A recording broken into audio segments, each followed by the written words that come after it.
Part 4 तो start करते हैं। बस ये जो किंगडम मोनेरा था उसका कुछ लास्ट का पार्ट है, फिर हम आगे बढ़ेंगे। Bacteria reproduce mainly by fission but under unfavourable condition they spore they produce spore. देखो बैक्टीरिया यानी कि किंगडम मोनेरा के जो सोल मेंबर्स होते हैं जो हमने पिछले वाले पार्ट में पढ़ा था, इनका जो मेनली रिप्रोडक्शन करने का जो तरीका होता है वो फिजन होता है। लेकिन जब अनफेवरेबल कंडीशन हो, कंडीशन इनके हिसाब से ना हो, तो ये स्पोर्स भी प्रोड्यूस करते हैं। They also reproduce by a sort of sexual reproduction by adapting a primitive type of DNA transfer from one bacterium to other। अब यहाँ पे इन्होंने बताया कि बैक्टीरिया के अंदर यानी किंगडम मोनेरा के जो एकमात्र मेंबर है उनके अंदर एक तरीके की सॉर्ट ऑफ सेक्सुअल रिप्रोडक्शन भी होती है। सेक्सुअल रिप्रोडक्शन मतलब क्या हुआ, ये एक प्रिमिटिव टाइप का डीएनए जो होता है उसका ट्रांसफर होता है एक बैक्टीरिया से दूसरे बैक्टीरिया में, ठीक है। तो इस वजह से इन्होंने बोला कि एक टाइप की सेक्सुअल रिप्रोडक्शन भी इनके अंदर होती है। अब हम बात करेंगे माइकोप्लाज्मा की। माइकोप्लाज्मा की कुछ कैरेक्टरिस्टिक है वो पढ़ते हैं, उसके बाद ये किंगडम खत्म हो जाएगा। माइकोप्लाज्मा जो है उसके पास सेल वॉल नहीं होती है और ये स्मॉलेस्ट लिविंग सेल होता है। इसका जो साइज होता है वो 0.3 माइक्रोमीटर होता है, ठीक है, लेकिन यहाँ पे लिखा नहीं है, लेकिन आप याद रख सकते हैं 0.3 माइक्रोमीटर होता है। और तीसरी इंपॉर्टेंट बात यह है कि ये बिना ऑक्सीजन के सर्वाइव कर सकता है, इसको ऑक्सीजन की जरूरत नहीं है। माइकोप्लाज्मा पैथोजेनिक होता है एनिमल्स के लिए भी और प्लांट्स के लिए भी, यानी डिजीज कॉज कर सकता है। अब हम बढ़ते हैं अपने अगले किंगडम की तरफ, उसका नाम है किंगडम प्रोटिस्टा। तो देखो किंगडम प्रोटिस्टा में यूकैरियोट्स आते हैं, लेकिन मैंने आपको बताया था पार्ट 1 में और 2 में कि यूकैरियोट्स कौन से वाले, यूनिसेलुलर यूकैरियोट्स आते हैं, यानी सिंगल सेल यूकैरियोट, एक सेल वाले यूकैरियोट्स आते हैं। दूसरी बात इसमें क्या है, सेकंड पॉइंट देखो, दे आर प्राइमरीली एक्वेटिक, यानी कि ये ज्यादातर पानी में पाए जाते हैं। तीसरा, this kingdom forms a link with the others dealing with plants, animals and fungi। कि किंगडम प्रोटिस्टा जो है, जो आगे आने वाले किंगडम से प्लांट्स, एनिमल्स और फंजाई, उनके बीच में एक लिंक बनाने का काम करता है।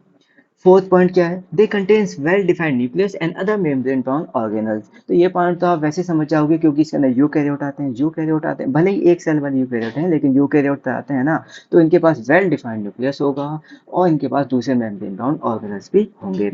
सम हैव फ्लैजिला और सम हैव सीलिया। कुछ किंगडम प्रोटिस्टा के जो मेंबर्स होते हैं उनके पास फ्लैजिला होता है और कुछ के पास सीलिया होता है। अब हम बात करेंगे रिप्रोडक्शन की। तो प्रोटिस्टा में जो रिप्रोडक्शन होता है वो दो तरीके से हो सकता है, ए सेक्सुअली भी हो सकता है और सेक्सुअली भी हो सकता है।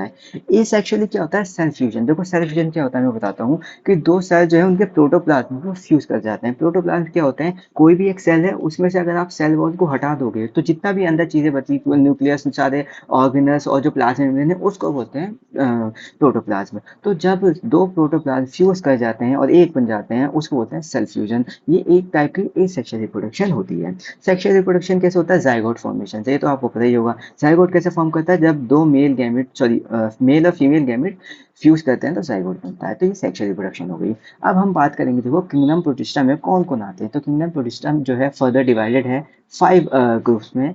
Chrysophytes, dinoflagellates, euglenoids, slime moulds, protozoans. इसको चार्ट को देख के घबराना नहीं है, बहुत आसान है, जब हम इसको रीड करेंगे तो बहुत ईजी लगता है। तो पहले तो इसका जो ऑर्डर है वो ही हम याद कर लेते हैं शॉर्ट ट्रिक बना करके, C D E S P, C D E S P, S P, C D E S P, ठीक है। ये ऐसे याद कर सकते हैं, सी डेस्प, मैं तो ऐसे याद रखता हूँ, सी डेस्प, ये आसान रहता है याद करने में। और सीरियल वाइज हमको कौन सा हेडिंग है वो भी याद रहेगा, जैसे C for classified, D for dinoflagellate, E for euglenoid, S for slimeoid, P for protozoans. तो सबसे पहले हम बात करेंगे यहाँ पे, देखो क्लासिफाइड्स की। तो यहाँ पे दिख रहा होगा पहला पॉइंट छोटा लिखा है, लेकिन मैं थोड़ा सा जूम कर लेता हूँ। क्लासोफाइट जो होते हैं ये फ्रेश वाटर और मरीन वाटर में पाए जाते हैं। फ्रेश वाटर में पाए जाएंगे और मरीन यानी समुद्र के पानी में पाए जाएंगे। Most of them are photosynthetic, ज्यादातर क्लासोफाइट फोटोसिंथेटिक होते हैं, अपने खाना खुद बना सकते हैं। Include diatoms and desmids. अब यहाँ पे देखो हम थर्ड पॉइंट देख रहे हैं कि इसके अंदर डायटम्स आते हैं और डेसिमिड्स आते हैं। मतलब क्लासिफाइड के एग्जांपल क्या क्या हो गया, डायटम्स और डेसिमिड्स। डेसिमिड्स को हम गोल्डन एल्गी भी बोलते हैं, डेसिमिड को क्या बोलते हैं, गोल्डन एल्गी। अब ये क्लासिफाइड जो होता है ये माइक्रोस्कोपी होते हैं, हमें अपनी नेकेड आई से नहीं दिख सकते हैं। अगला इंपॉर्टेंट पॉइंट यहाँ पे है, float passively in water current, यानी कि जहाँ पे पानी बह रहा होता है उसी के साथ ही बहते हैं, कभी उसके अपोजिट डायरेक्शन में नहीं जाएंगे। पैसिव मतलब बिना एनर्जी खर्च किए, जहाँ नदी बह रही है वहीं पे ये बहेंगे। इसी कंडीशन को हम बोलते हैं प्लैंकटन कंडीशन। अब यहाँ पे हम बात करेंगे स्पेसिफिकली क्राइसोफाइट का, जो एग्जांपल हमने पढ़ा था diatoms. Cell wall form two thin overlapping shells which fit together as in a soap box. तो देखो यहाँ पे कंफ्यूजन नहीं होना, तोड़ तोड़ के हम इसको पढ़ेंगे।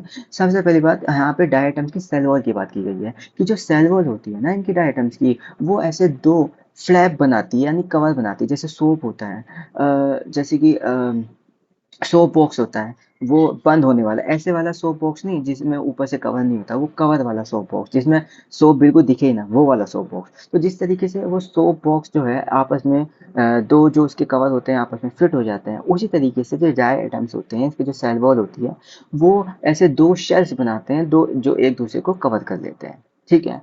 और अगली इसमें जो इम्पोर्टेंट बात है वो ये है, walls are embedded with silica so the walls are indestructible. ये सबसे इम्पोर्टेंट बात है कि इसकी जो सेल वॉल होती है उसके अंदर सिलिका एम्बेडेड रहता है, यानी धंसा हुआ रहता है। और सिलिका के धंसे होने की वजह से इनकी जो वॉल्स होती है इनडेस्ट्रक्टिबल है, कभी भी नहीं टूट सकती है। थर्ड पॉइंट है, they left behind large amount of cell wall deposit in their habitat. अब क्या होता है कि डायटम जो होते हैं वो मर जाते हैं, तो उनकी सेल वॉल जो है क्योंकि इनडेस्ट्रक्टिबल है, टूट नहीं सकती, तो वो जमीन पे चली जाती है। ऐसे ही हजारों करोड़ों जो है डायटम्स होंगे, उनकी सेल वॉल जो है जमीन पे इकट्ठा होती रहेगी, होती रहेगी, होती रहेगी। This accumulation over billions of years is form a diatomaceous earth। अब ऐसे करोड़ों साल तक जब इनका जो सेल वॉल है वो जमीन पर, समुद्र की तट पर इकट्ठा होता रहेगा, तो वहां पे एक मिट्टी की लेयर बन जाएगी, जमीन की लेयर बन जाएगी, जिसको बोलते हैं डायatomaceous अर्थ। डायatomaceous अर्थ का मतलब क्या हो गया कि डायटम्स के जो सेल वॉल है उन्होंने अर्थ बना दी। अर्थ का मतलब एक वो भी होता है, एक लेयर जमीन की। ठीक। Being gritty, this soil is used in polishing, filtration of oils and syrup। अब देखो ये ग्रिटी, ग्रिटी का मतलब क्या होता है, दानेदार। तो ये दानेदार होती है, दानेदार होने की वजह से ये जो मिट्टी होती है इसका इस्तेमाल होता है पॉलिशिंग करने में, ऑयल्स और सिरप्स उनको फिल्टर करने में। पांचवा point, diatoms are the chief producer in the ocean. ये भी बहुत ज्यादा इंपॉर्टेंट पॉइंट है। और देखो यहाँ पे डायग्राम दिया गया है, यहाँ से समझ में आ जाएगा आपको कि इसकी सेल वॉल कैसी होती है। तो डायट, पहले ये बात कर लेते हैं पांचवा पॉइंट की। डायटम जो होते हैं chief producer in the ocean, यानी कि ओशन में जो चीफ प्रोड्यूसर होते हैं, यानी कि मेन प्रोड्यूस करने वाले जो चीज़ है, जो माइक्रोस्कोपिक ऑर्गेनिज्म है, वो डायटम्स होते हैं। अब यहाँ पे इसका स्ट्रक्चर देखो, यहाँ पे सेल वॉल का ऊपर की तरफ से एक कवर है जिसको एपिथिका बोलते हैं, एनसीईआरटी में नहीं है लेकिन याद रख सकते हैं। और नीचे की तरफ एक कवर है जिसको क्या बोलते हैं, हाइपोथिका। तो इस तरीके से इसकी सेल वॉल होती है जो एक दूसरे को ओवरलैप कर लेती है, जैसे सोप बॉक्स होता है। ठीक है। तो ये बहुत आसान था। क्लासिफाइड हमारा कंप्लीट हो गया। अब हम अगली बात करेंगे डी, यानी डायनोफ्लैगेलेट की। अब यहाँ पे डायनोफ्लैगेलेट देखो मैरीन में पाए जाते हैं सिर्फ।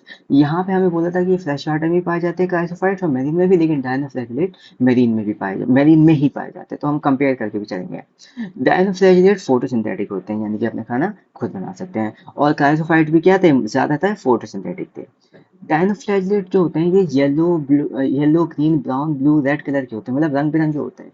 अब ये रंग बिरंग कौन सा इनका रंग होगा वो डिपेंड करता है पिगमेंट पे। ठीक। अब आगे बात करेंगे, cellulose has stiff cellulose plates on the outer surface. यानी कि जो सेल वॉल होती है वो पहली बात तो सेल्यूलोज की बनी होती है, और प्लेट्स जैसी होती है, जैसे प्लेट्स होती है ना एकदम टफ। स्टिफ का मतलब होता है tough, on the outer surface. और कहाँ पे होती है, बाहर की तरफ होती है। Most of them have two flagella, one longitudinal and one transverse in a furrow between the plates. अब यहाँ पे देखो क्या होती है, दो प्लेट होती है, दो प्लेट के बीच में फरो होती है, यानी कि एक समझ सकते हैं यहाँ पे एक गड्ढा सा होता है। तो वो जो गड्ढा सा होता है दो प्लेट्स के बीच में, उसमें फ्लैगेला प्रेजेंट होते हैं इनके पास। और ज्यादातर इनके पास डायनोफ्लैगेलेट के पास दो फ्लैगेला होते हैं। एक लॉन्गिट्यूडनल होता है, लॉन्गिट्यूडनल का मतलब क्या हो गया यहाँ पे, एक सीधा होगा यानी वर्टिकल होगा। और एक ट्रांसवर्स होता है, ट्रांसवर्स मतलब हॉरिजॉन्टल होगा, एक लेटा हुआ होगा। ठीक। अब यहाँ पे स्पेसिफिकली हम बात करेंगे रेड कलर के डायनोफ्लैगेलेट की। जो रेड कलर का डायनोफ्लैगेलेट है उसमें एग्जांपल आता है गोनियोलेक्स। गोनियोलेक्स जो होता है इसके बारे में हम थोड़ी सी इंपॉर्टेंट बात पढ़ेंगे। सबसे पहला, अंडरगो रैपिड मल्टीप्लिकेशन, यानी कि गोनियोलेक्स बहुत तेजी से रिप्रोड्यूस करता है, बहुत तेजी से मल्टीप्लाई करता है। That makes sea appear red, red tide. अब एक चीज होती है रेड टाइड, समुद्र में जो पानी होता है वो लाल होने लग जाता है। तो असल में क्यों होता है, क्योंकि वहां पे जो गोनियोलेक्स है वो आ जाता है, वो रैपिडली मल्टीप्लाई करता है, और सी का जो एक हिस्सा है वो ऐसे लिखने लगता है कि पानी लाल रंग का हो गया है, इसी को बोलते हैं रेड टाइड। सेकेंड हम पॉइंट की बात करेंगे, दे रिलीज टॉक्सिन विच में किल मेरीन एनिमल्स लाइक फिश। लेकिन ये जो गोनियोलेक्स होते हैं ये घातक भी होते हैं, क्योंकि ये टॉक्सिन रिलीज करते हैं, और वो टॉक्सिन मेरीन एनिमल्स जैसे कि फिशेज, अगर वो उनके अंदर चली जाए तो मेरीन एनिमल्स और फिशेज वो जो है किल हो सकती है, मर सकती हैं। ठीक। और अगर उन फिशेज को इंसान खा ले तो इंसान को भी बीमारी हो सकती है। अब हम अगले ग्रुप के बारे में बात करेंगे। तो अगला है यहाँ पे यूक्रेनॉइड। तो यूग्लिनोड ई मतलब यूग्लिनोड, ठीक है। ज्यादातर यूग्लिनोड कैसे पाया जाता है? फ्रेश वाटर में। पीछे से कंपेयर करो, डायनोफ्लैगेलेट्स सिर्फ और सिर्फ यहाँ पे हमें बताया गया एनसीईआरटी अकॉर्डिंग कि मरीन समुद्र वाले पानी में पाए जाएंगे। उससे पहले हमने पढ़ा था क्राइसोफाइट समुद्र वाले पानी में भी थे, फ्रेश वाटर में भी थे। यूग्लिनोड के बारे में हम बात कर रहे हैं फ्रेश वाटर में। तो देखो एक पैटर्न बन रहा है, सबसे पहले क्राइसोफाइट फ्रेश वाटर में भी है, मरीन वाटर में भी है, ठीक है। उसके बाद डायनोफ्लैगेलेट मरीन वाटर में, यूग्लिनोड फ्रेश वाटर में। तो इसको भी याद करते हुए चलेंगे। Most are fresh water organism found in stagnant water. अब देखो यूग्लिनोड फ्रेश वाटर में पाए जाते हैं, ये मैंने बता दिया। लेकिन फ्रेश वाटर में भी कैसे? स्टेगनेंट वाटर में। स्टेगनेंट का मतलब होता है रुके हुए पानी में, ठीक। अब हम बात करेंगे, देखो ये क्या होता है, फोटोसिंथेटिक हीटोट्रॉफिक। तो ये अगर सनलाइट है, अगर सूरज की रोशनी आ रही है तो ये फोटोसिंथेटिक होते हैं, खुद खाना बना लेंगे। अगर सनलाइट नहीं है, जैसे रात का समय है या फिर कहीं अंधेरा है, ऐसी गुफा में अगर ये है जहाँ पे सनलाइट नहीं पहुंची है, तो ये हीटोट्रॉफिक भी होते हैं, यानी कि जो छोटे छोटे ऑर्गेनिज्म है उनका शिकार करके खा सकते हैं। Instead of cell wall they have protein rich layer called pellicle. अब देखो पिछले वाले दो ग्रुप से कंपेयर करो, क्राइसोफाइट और डायनोफ्लैगेलेट, दोनों के पास सेल वॉल थी, काफी टफ थी, ठीक है। अब लेकिन यहाँ पे जो हमारा हम जो पढ़ रहे हैं यूग्लेनॉइड, यूग्लेनॉइड के पास सेल वॉल नहीं होती, बल्कि सेल वॉल के अलावा एक चीज होती है जिसको हम बोलते हैं पेलिकल। पेलिकल जो होती है ये एक प्रोटीन की बनी हुई लेयर होती है, और ये फ्लेक्सिबल बना देती है बॉडी को, इनकी यूग्लेनॉइड की बॉडी को फ्लेक्सिबल बना देती है, क्योंकि ये प्रोटीन की बनी होती है, ठीक है। तो एक इंपॉर्टेंट यहाँ पे डिफरेंस जो है, जो कि पूछ भी सकते हैं, कि क्राइसोफाइट और डायनोफ्लैगेलेट दोनों के पास सेल वॉल है और टफ है, ठीक है। और क्राइसोफाइट की जो सेल वॉल जबकि सिलिका की बनी है, वो तो कभी टूट ही नहीं सकती है। और जो डायनोफ्लैगेलेट होती है उसकी भी सेल वॉल काफी स्टिफ होती है, यानी कि टफ होती है।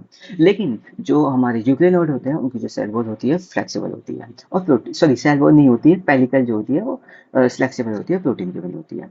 अब यहाँ पे इसके पास भी दो फ्लैजिला होते हैं, देखो पीछे से कंपेयर करो अगेन अगेन, कि डायनोफ्लैगेलेट उसके पास भी दो फ्लैजिला थे, लेकिन उसका एक जो है सीधा था, यानी लॉन्गिट्यूडनल था, वर्टिकल था, और एक ट्रांसफर था, ट्रांसफर यानी हॉरिजॉन्टल लेटा हुआ था। यूकेरियोट के पास भी दो फ्लैजिला होते हैं, लेकिन इसमें क्या डिफरेंस है दोनों फ्लैजिला में, कि एक छोटा होता है एक बड़ा होता है। Pigment of eukaryote are identical to those present in higher plant.